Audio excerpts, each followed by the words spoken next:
Leist Mercantile in Circleville has helped farmers manage risk since 1983.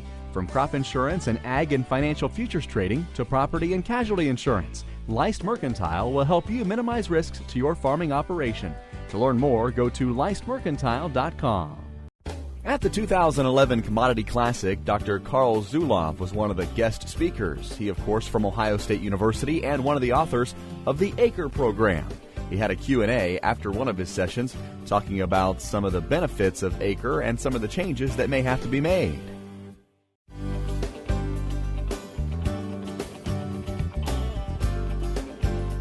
I never would have ever said that ACRE was a corn-only program.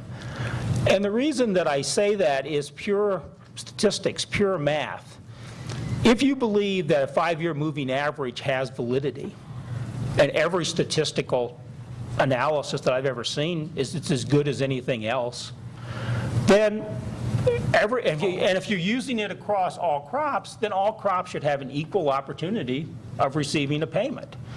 And so I always had trouble understanding why you would assume that corn would be the most likely to pay.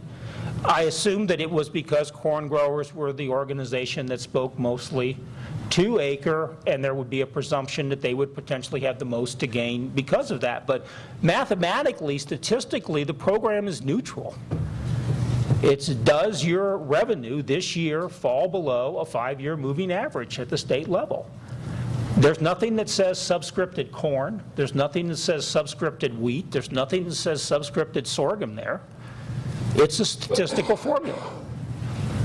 And if it's valid, and everything I've always read says that it should be reasonably valid, it should apply equally across all crops.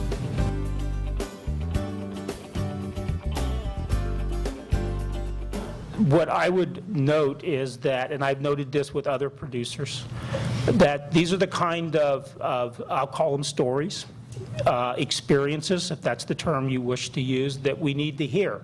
Because those are the way, policy is evolutionary. It reacts to how it works, and it's constantly changing. And we need to hear those stories about situations so we can then think, is there a way that we can address that without corrupting the program? I mean, because that's the other thing you don't want to do. You don't want to corrupt the program.